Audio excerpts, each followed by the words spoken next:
So if nobody had ever tried to steal my daughter's organs, I probably never would have found out or cared or whatever. I mean, I care, but I wouldn't have found out to the level that I found out. And so uh, I'm going to explain to you the hows and whys of organ trafficking in Mexico and how the government's involved, how the government became involved and co-opted by the drug cartels. First of all, the why. The drug cartels in the last years lost a lot of money because marijuana became legal. And so imports of Mexican marijuana into the country stopped because Mexican marijuana is inferior to what is being offered in stores now that you can buy in the United States and Canada. And so, like, Mexican pot just doesn't make it north anymore because it's just worthless. And there's no point in taking this huge risk trying to get it across the border for some rinky-dink price. In addition to that, the drug cartels lost a lot of money because the cocaine trade took a big hit because drugs like methamphetamine and fentanyl became very prevalent, and they're cheaper, and they don't have to be imported. You can find them pretty much anywhere in the United States and not have to import it from South America. So that's the why. Why would the drug cartels get involved in organ trafficking? Well, the third reason is why is because they're just evil. They're bad people. They're looking to make money anywhere they can. Extortion, kidnapping, organ trafficking are making more money for them now than the illegal drug trade, maybe. We don't know. So when you take that into consideration, the drug cartels now, they go to these politicians and they say, hey, you're going to do what I'm going to tell you to do, or I'm going to kill your daughter, or I'm going to shoot you, or whatever. I'm going to ruin your career. Okay, but not just politicians. State-run government hospitals have doctors and nurses that fear for their lives just like politicians. So, and hospital administrative staff are involved, and I'm going to explain all this right now. So when my daughter was in the hospital, unfortunately that video was erased, but I witnessed a woman high up in the hospital, the Instituto Nacional de Pediatría, take a bribe outside the hospital. I saw her receive a package. I can't guarantee that it was money inside, but it's the same size as bills, and it was a huge thick package full of probably 100,000 pesos. And this same woman is pretty stupid. She smokes cigarettes and won't wear her face mask in the hospital, walks around like she's the stink of the earth, and she's an administrative personnel. She's high up. She's a director of the hospital. Okay. In addition to that, imagine, so my daughter's in the hospital, and when I arrived from the United States, they were surprised, they were shocked. And I had a doctor come and talk to me, say, hey, come to my office. What do you want? And I'm like, what do you mean, what do I want? Yeah, how much? I'm like, no, I don't understand. I just want my daughter. I want custody of my daughter. I want her to get her operation. I want her to come out of the hospital in my custody. I'm not looking for money from the situation. And I didn't understand at the time what he was trying to exactly say to me. And I wasn't really willing to accept what he was maybe saying to me. I was distraught. I was a father who was worried about his daughter, And I, went out of that meeting kind of flustered. It took a couple of months for me to really figure it out because the hospital then tried to do some really fucked up shit to me. And I have a lawsuit against the hospital. And for a lot of money, for a couple $1 million, which in Mexico is like, a couple $100 million in the United States. So, my daughter has type A positive blood, so her organs are worth a lot of money.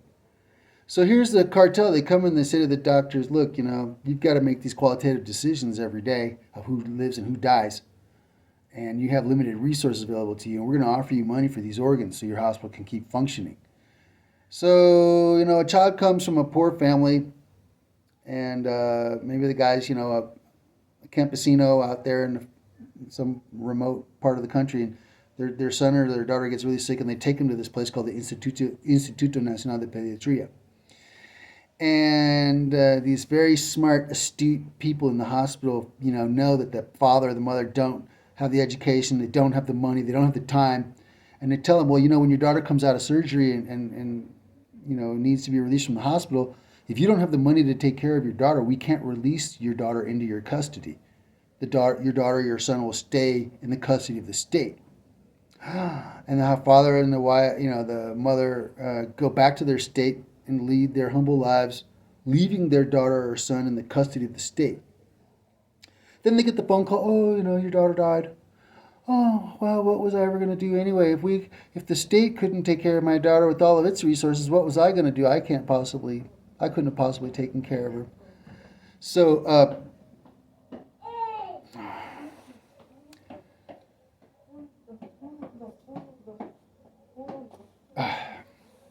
So, basically, that's my daughter walking by right now. I'm just trying to make a video, and it's like, okay. But, so they don't know. The poor couple or the poor father or mother, they're not aware of the fact that their daughter was killed and their child's organs were harvested and given to somebody else. Okay. So when my daughter went to the hospital because her mother lied to the hospital and said, oh, that she didn't know who the father was. And then she tried to tell them that all this, when I showed up, then she tried to change her story. When I showed up, I realized something was going on, and I filed the paperwork against my ex for abusing my daughter and for trying to abuse me too. It's all there. It's all with the Mexican government. The U.S. government knows. They haven't done anything about it either. The U.S. government hasn't even helped me, even though they know that somebody tried to kill my daughter to harvest her organs. So, this is the other thing, that the doctors high up and the administration high up, they have to make these decisions, So if there's a child that's in the intensive care unit and they have no representation, you could say, no father or mother caring for them, and they have another child, and that child might die maybe, and have another child that has a chance of living. And the other consideration is after the surgery, when they're released into the custody of the parents, what is the chance of survival in the post-op recovery and care at home? The doctors have to make these qualitative decisions of which child to save because they only have so much resources. So, in the case of my daughter, they thought they had a crazy woman because they actually documented at the hospital that my ex was crazy. They actually said that in my child's folder, that the mother was crazy, and before they released the daughter into custody of the mother, they should have a psychological evaluation and therapies. That's the hospital talking. That's not even that's the state, because it's a state-run hospital, the federal government hospital. So they had the mother qualified as a nut, and they had the father as absent. And they had the child with very valuable organs because she has type A positive blood. And so they were going to kill my daughter. But when I showed up, the doctor asked me, what was my formation, like what was my educational background, who I was and stuff. And when I started mentioning my dad was at Harvard and all this and that and the other thing, that's when the doctor was like, oh. And he'd already asked me the question of how much did I want. I was like, I don't want money. I'm not here for money. I'm here for my daughter. So it was later, a couple months later, I really realized what had gone on. After my daughter was in my custody and at home with me, and I'm taking care of her, I started to put all of these pieces together. I'm like, holy fucking shit. My daughter was almost killed by these really evil people. Okay?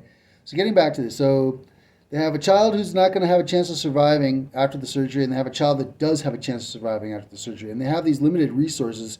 And so the doctors make the decision of life and death every day that way. Okay? And so when you have the drug cartel then come in and say, hey, if you don't start selling us some organs somehow, we're going to kill your daughter. We're going to, make your life miserable or whatever the hell they say. So the doctors, they help harvest these organs for the drug cartel. Now, in order to do that, they need at least 3 signatures. They need a signature from the hospital, they need a signature from the Ministerio Público, and from a place called the DIF. To make all the paperwork, official, and this child died, and this is why, and we tried to contact the parents or whatever, all this bullcrap that they go through, just to make it look legitimate. And so that's the how. Doctors and hospital administrators are just as vulnerable as a politician. And the drug cartels, they don't just sell drugs now. They kidnap, they extort, and they traffic in organs. And I had a friend put it to me this way. Well, when you want to get beer, where do you go? You go to the beer store. When you want to get organs, where do you go? You go to the hospital. So you go to a government-run hospital, not a private one, because a private hospital has funds. It's a private hospital. But the government hospital, because the government here is so corrupt, they don't even provide enough resources for that hospital. The hospital, administrative staff become corrupted, and they make decisions based on, the drug cartel threatening them and needing money as well for the hospital, which is the drug cartel's promise. Hey, you're going to get this money for this organs, just do this. So you have more money and more resources for the hospital to save the lives that you're going to save. And you have to make these decisions anyway of which life to save and which life to let go. So, that's how it works. I think I explained it pretty good. If anybody has any questions or doubts, please leave a comment below. And it's my hope that this whole thing gets really uncovered. And that's why I filed my lawsuit against the hospital. I have enough circumstantial evidence and evidence as well to prove my case in court. And I know I do because the judge accepted the case in a federal court. And so it's a political year, and my guess is the hospital will probably try to negotiate with me. But I don't want money. I want justice. I either want that hospital shut down, or I want half of its. I want all the staff that are involved fired and maybe put in jail. That might be good, for once. And I want them to stop stealing poor children's organs in order to sell them to rich children. It's just not cool. Leopold Richard Bamberger Alavisa is reporting to you about organ trafficking in Mexico.